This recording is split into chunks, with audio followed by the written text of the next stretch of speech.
Welcome to the Business of Beauty, where we help beauty entrepreneurs in building their business and reaching their dreams. This is your host, David Lee.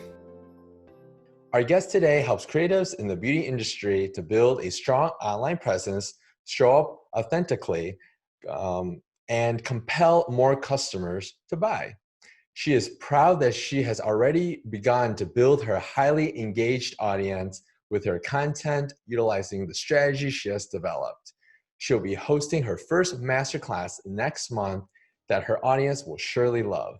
She is also proud to have overcome so many internal struggles already, and that's most of what we entrepreneurs go through, especially in the early stages of business.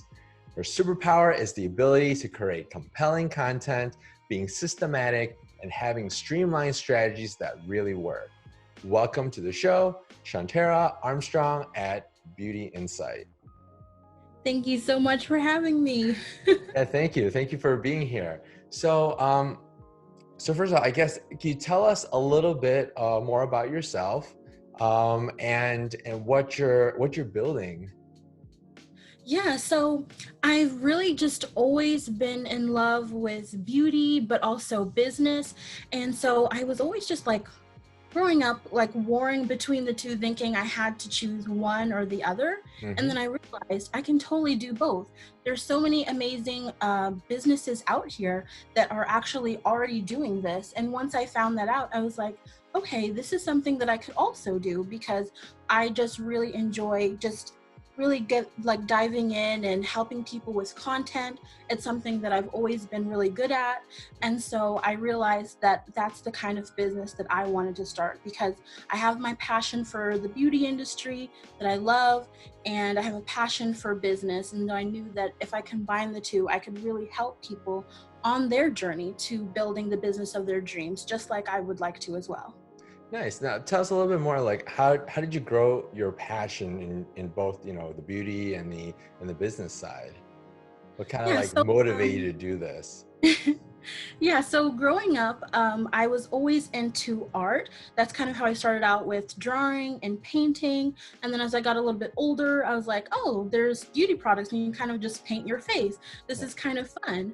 And then, I did the whole prom thing where I would do makeup for like my friends and other people. And I kind of really just fell in love with it. And then the business side of me actually comes from my mom. She's like, just such an amazing business person, and we've just always kind of bonded in that way. And so growing up, I kind of also really loved the business side of things. Yeah. And then of course, growing up on the age of like social media, I was really Mhm. intrigued by, oh wow, you can actually like utilize social media to kind of build your business. Like this is really fascinating. And so I kind of dove into learning more about that, and I'm a really like self-taught kind of person. So a lot of what I've learned on my own actually, which Mhm. is super cool to like utilize social media to learn what I know now that I'm turning into a business. So that's basically how I've, gotten to where I am now. Nice, nice. So can you tell us a little bit more on like some of the pieces that was self-taught that was really a big game changer for you in the business starting off right now? Yeah, so something that I definitely learned was content marketing for sure was one of the biggest things for me. Hmm. Understanding how you could really create these compelling pieces of content and always start with that delivery of value before anything else to Mm. kind of those factors that we always hear about in business of like know, like, and trust. Yeah. Get people to really start commenting in and kind of wanting to get to know you and get that intrigue kind of started, and then you Hmm. just dive into building those relationships in like the DMs, and then you can entice them with, hey, I have this awesome free resource that I would love to share with you, and Yeah. then kind of going into emails and generating your leads from your list and everything. And so Mm, those okay. things I was learning online, Yeah. and then just recently, as of this year, I landed my dream digital marketing job. So now I actually do this for a living outside of the business I'm building. I work in Nice. social media management and marketing. Very cool. And my boss and I, we, help clients, small business owners with literally doing exactly what I want to do, which is so Mm-hmm. awesome. So yeah. Okay. Yeah. So for those that are new to like the digital marketing world, right? Like they might be thinking about starting their business, but they're not familiar with like maybe they've used like Facebook or Instagram, Right. but now you were throwing in, okay, well, content marketing, make sure it really producing the right content. So can you provide a few more examples of what would be really engaging, what would be really helpful for, you can come with maybe a particular beauty industry or beauty business as an example. Like what would they do in a scenario? Like, I don't know, just like a hair salon, for example. Right. So, for example, with a hair salon, Mm-hmm. creating content about, tips and tricks to help people with their hair, so Yeah. if someone's feeling like, oh my gosh, I'm just like, my scalp is like really dry or my scalp is Mm-hmm. really oily, hey, here's some tips of how you can combat, X, Y, and Z. And that's going to get them those initial wins when they're not there in the salon with you so that they can really kind of maintain that. And then they kind of see you as, oh wow, you kind of delivered for me, you kind of helped me through this thing that I was struggling through. Yeah. I'm going to want to come to you over someone else that didn't go that extra mile outside of the salon to kind of help me through those in between things that you kind of maintain, like the maintenance stages, I guess you could say. That would be like one example, I guess. Yeah. Okay. Now, okay. So on that example, would you say, all right, so the tips and tricks, let's just say there are 10 tips and tricks. Would you put that all within the Instagram post if we're doing it on Instagram? Or would you basically put a general post and then link it to your blog with the full article? What would you do? So I guess it kind of depends. I've always thought that you should really, first of all, when you're kind of initially thinking of, okay, I want to dive into social media, you want to think what's going to cause the least amount of friction for you. So if you Mm-hmm. feel like, you're really great with just overall trying to build relationships and you kind Yeah. of like that community base, something like Instagram or something like Facebook groups would be a great way for you to go. But like, say for example, you do have like a blog and you Mm-hmm. have Instagram. I would say you could initially, trying to think here, you could initially give some of the tips on your stories actually, because Oh, what's okay. great about that, a lot of people have been utilizing stories, especially if Yeah. like you don't have like the swipe up feature yet. You can Yeah. say, hey, leading up to talking about the tips, and then, Yeah. hey, if you want to learn more about the tips, send me this emoji and I will send you the link directly. And then you can check out. Mm, That okay. gets Okay. you. Wow. So a lot of golden nuggets here. All right. And now let's kind of break that down a little bit further. Right. Now, some of our viewers are very, very new, right? So when you say story, you mean like it's the post up top. Can you explain a little bit more on what the story would look like and then how it kind of transitions over to the client engagement, right? Or the viewer engagement. Sure. Yeah. So, what I always find is interesting about Instagram stories, and it's actually something I'm starting to utilize more and more going Hmm. forward, Yeah. is that so on your Instagram feed, you see the profile icon, and you usually Hmm. see a circle around it, and then if you click on that, that's going to be like the story, and then you can tap through and see Yeah. that person's story. And Mm. so, the way I would utilize it specifically in that example is kind of think of, okay, this is what the blog post is going to be about. It's going to be the 10 tips on how to combat, an oily scalp or something like that. Yeah. Then you kind of want to think of, okay, that is kind of like the how of it, how to Hmm. combat those particular things. And so then with your stories, you can give them the what and the why. So Mm. what is tips about and why should you care? Why is this important? And so that leads them into that emotional connection, that kind of trigger, and you hook them in and compel them to want to Hmm. find more because you're like, oh, this is what it is. And then you're leading with the benefits over the features of it. And then they want to click through to actually figure out the how from you. So that's how Mm. I particularly utilize it for something like Yeah. that over posting on the feed. Yeah. So now, the business owner or the entrepreneur might say, all right, well, I'm going to spend all this time creating all these posts, posting it up there. What's the benefit of it, right? I mean, I get it if I get more likes, I get maybe more followers, but then what does that do for my business, right? How does that translate to actual dollar signs, right? Actual like revenue, customers going into my business, right? How does that work? So it is the kind of the points I touched on before of the know, like, and trust factors. So the great thing about social media is you have these amazing platforms where you can, especially like Instagram, with the amazing features that feel like they're coming out with every single month, Yeah. where you really get to know your audience. And Yeah. so the great thing is, let me just give you another example. Say you have a post on your feed, right? Mm-hmm. And you have a call to action in your caption saying Mm-hmm. something like, if you agree, post this emoji. And then that person that posts that emoji, you have that opportunity now to actually reach out, comment them back something. I would like initially go onto their page, see if they're like someone you could see as your client, find out a little them, and then comment something and maybe an open-ended question to get a conversation going. So that's that initial getting to know you factor. And then you see them keep coming back and commenting on more and more of your posts. Now you want to reach out and be like, hey, I'd love to talk more about you and get to know you. Let's, move over to the DMs or something like that. Yeah. Now you can start to have them grow to like you because you're now engaging with them regularly on a day-to-day kind of basis. And now you get to know them and their struggles. And then you might be say, hey, I have this awesome free resource I'd love to send you. Here's, or, could I have your email? Now you've captured them as a lead. And now you can regularly start showing up for them. And then slowly that converts them because you're now in this kind of nurturing stage where you have their attention, you've helped them through something.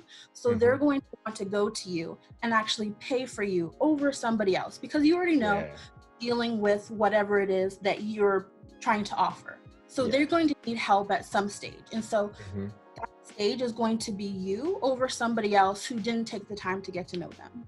Okay. Yeah. Wow. Sounds like a lot of work.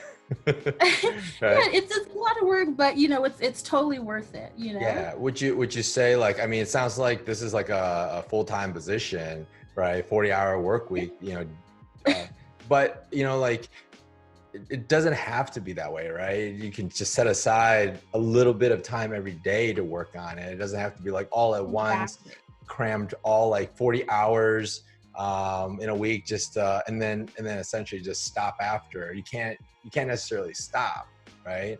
Exactly. Yeah. So that's why, like, for example, I love using systems and strategies. So I have a very simple engagement strategy that I utilize every single day where I'll literally go into my list of the people that are following me. I've actually at this point have like a running list that I've written down of the people I've picked out that I know are within my target audience. But if you're just getting started, just start browsing through, go to their page, see who's who, is anybody reaching out that seems like, oh, this would be an ideal client for me. Then you just going and commenting through their post actually. And then that starts the conversation because they see you're actually interested in them and what they have to say. And so that's just what I do every single day, pretty much. And so it's just like 30 minutes to an hour out of my day.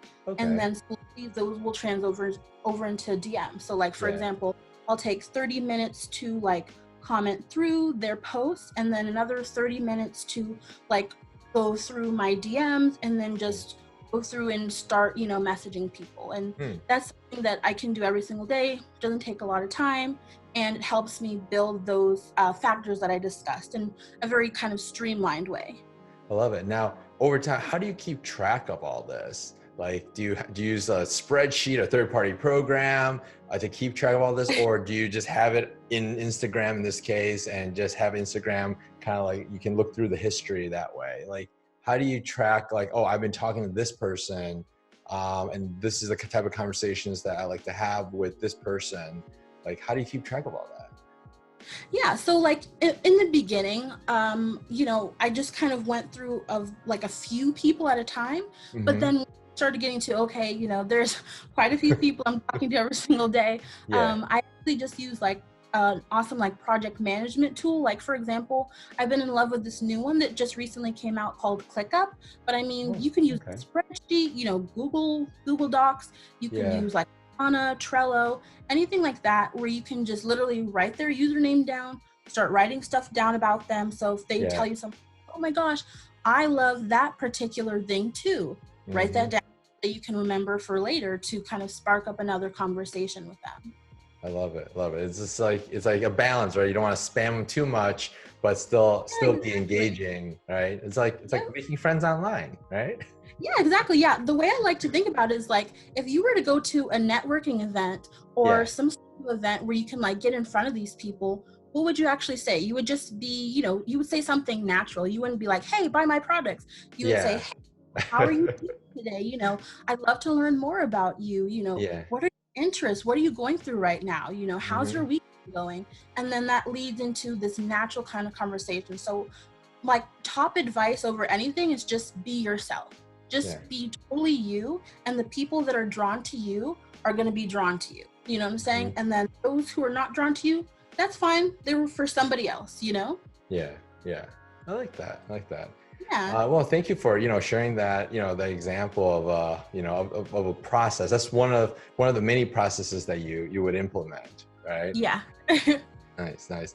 And would that process be applicable for other social media platforms? Like, I mean, then this example is Instagram, but would you change it up a little bit for Twitter or for Facebook or for, other platforms?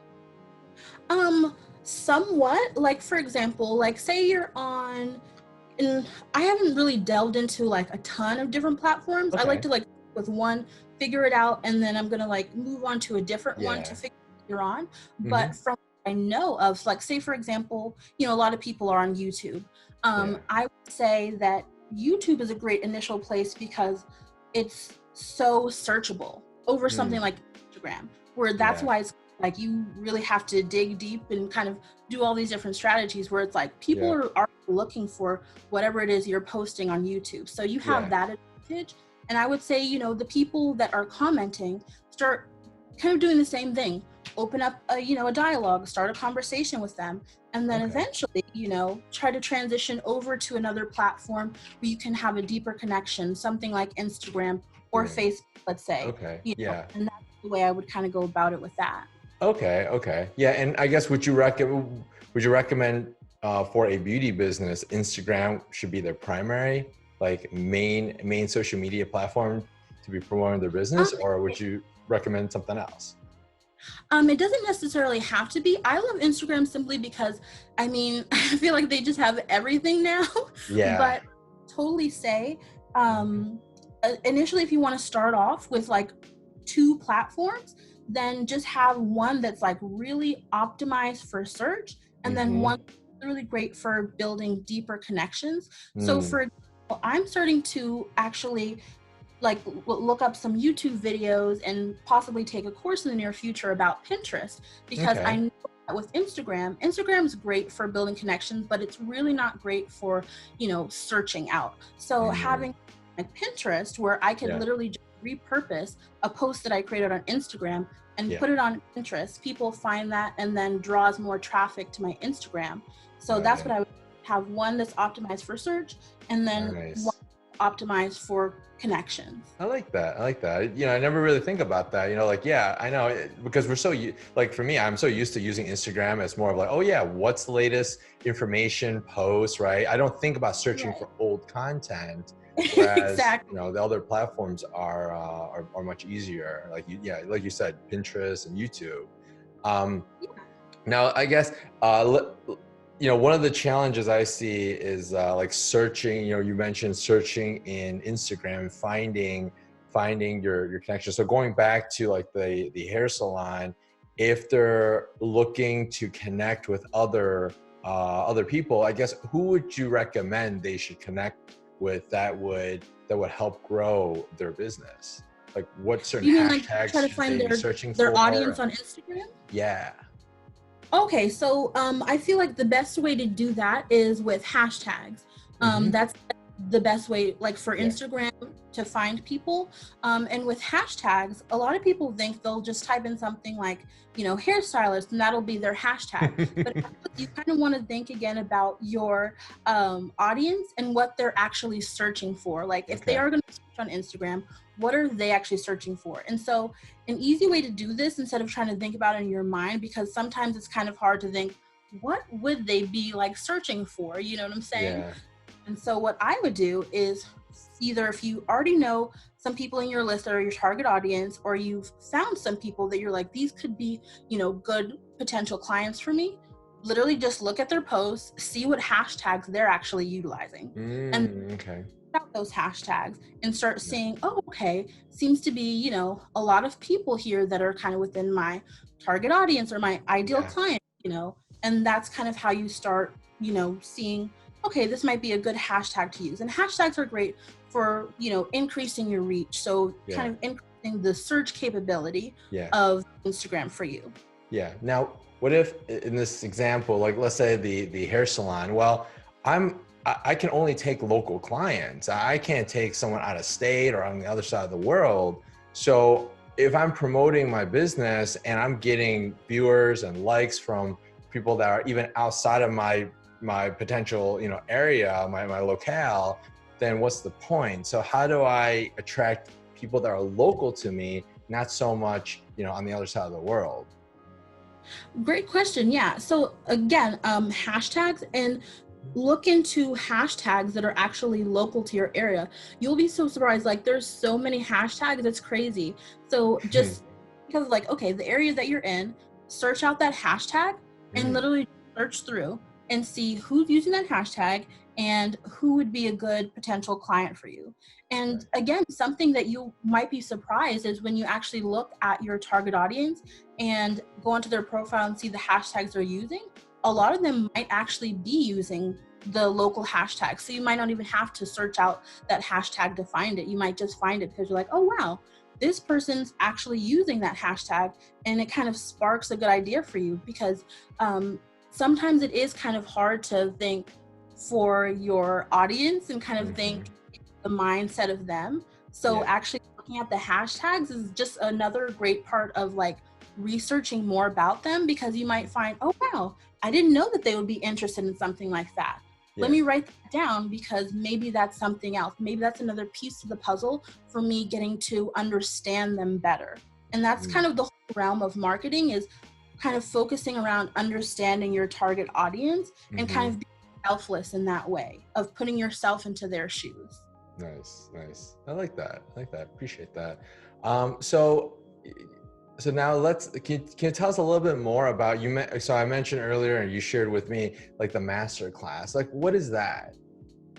So I've been thinking about some of the different strategies that I have, and I've been wanting to share some of them. So for example, I have, an engagement strategy that I was kind of briefly talking to you about. And I have a content writing formula of how to get really good engagement from a really compelling narrative, if you will, for your caption. So kind of optimizing, structuring that, so you never have to sacrifice authenticity over engagement. How do you kind of branding that way? And then, even I have another strategy for how to niche down effectively. So I'm kind of in the realm of deciding which one does my audience kind of want to see from me. And then next month, I would love to share that. Okay, nice. Do you have a rough timeline and when you'll pick a program and when you have the master class program? I'm kind of leaning towards mid-June, hopefully. I just recently did a post, I literally just asked my audience what they would like to see. And a lot of them said systems and content marketing. So I was like, okay, this is cool, so I'm probably just going to start narrowing down my list of the strategies I could talk about, and then just create some slides, and then just, get the word out, get my audience ready, and then host the free workshop. Oh, nice. Okay, so it's free. I was going to ask you the next piece. Okay, will this cost any money? What's the price for this? So the workshop is free, right? Okay, very nice. And I guess for thank you for giving out all this, valuable information. Absolutely. And I'm sure like our viewers are probably a little overwhelmed right now with all this information. Yes, a lot. Yeah. So I guess let's start with the very, very basics. So let's assume like they started their Instagram page or profile, and what should be the number one thing they should be doing next once they have their profile up? So, if they have not already decided on a niche for themselves, I would say that would be the first thing to decide, okay, what is it that I actually want to talk about? And the great thing about in the beginning is you kind of have the room to experiment. So kind of figure out the balance between what am I passionate for, what am I actually good at, and what are people actually interested in seeing? And so then for that, kind of narrow it down to like a couple different things. You don't even have to narrow it down to one. Okay. I literally did like very broad, and then I just started niching down as I saw what people were actually interested in. And then, so I would say that would be definitely the first thing. And then start just literally looking for your audience. You don't even have to put a post yet. You can literally just look for your audience and actually start getting to know them, building connections, and kind of see that way, oh, okay, this person's interested in this. This could potentially be my first post ideas to help them with X or whatever it might be. Yeah. I love that. Thank you. Yeah. So for our viewers, if they have any questions, how can they reach you? So always feel free to slide into my DMs on Instagram. It's just Beauty Insight. So BEAUTINSITE. Great. Yeah, thank you. And for those that didn't catch all that, don't worry, it will be in the show notes and it will be on our resource page. So they can go there, and you can go there and click on that. So again, thank you so much for your time being on the show. And everyone, I hope you enjoyed this episode, and we'll see you next time. Thanks. Awesome. Thank you. Bye.